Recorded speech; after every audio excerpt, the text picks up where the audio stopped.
Hi, I'm Clare Lewis from Isle of Man Goats at High Tilt Goat Farm in Kirkmichael. Currently we've got 115 goats on the farm, and we produce a whole range of goat's dairy, goat's meat, mohair products and seasonal salads and veg, stuff like that. We've just started a range of goat's yoghurt, although it's not very yoghurty, it's more like a pot of thick cream.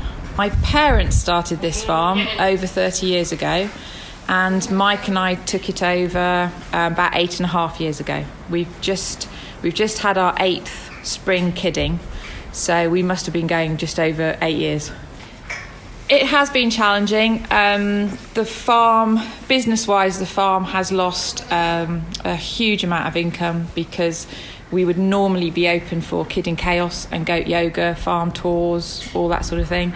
So it's been very, very odd doing all the kidding work and not having visitors. That's been very strange, and to be honest, I've really missed that because I love the interaction with all the visitors.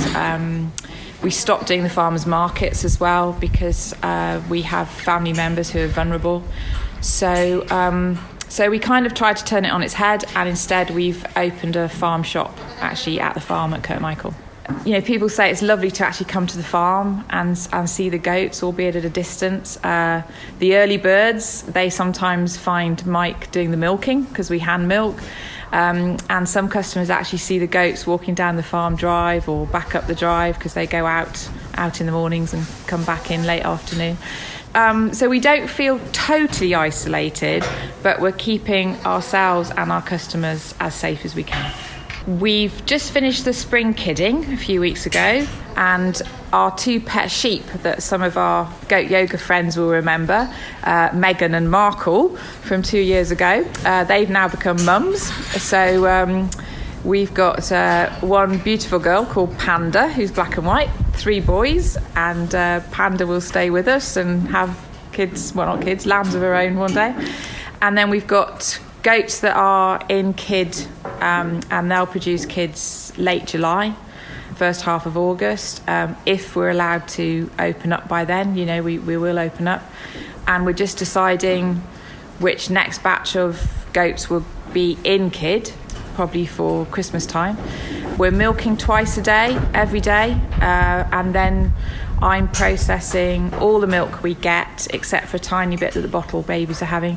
That all goes into the dairy, it's double filtered, it's pasteurised, and then we sell it as bottled milk, different cheeses, kefir and yogurts. The recipe is twice baked goat soufflé, and it's quite a simple recipe as far as soufflés go.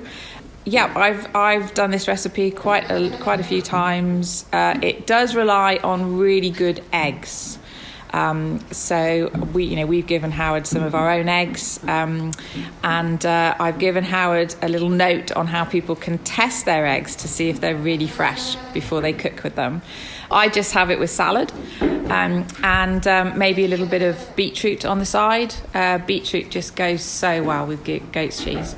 So a little bit of beetroot puree or beetroot chutney, anything like that. It's not too goaty, it's just a light, gorgeous soufflé, which you then cool down and bake it again with some lovely cream sauce. So we'll just test Howard a little bit there. I did think actually that maybe I should have just done a sponge cake, but we'll see how it goes.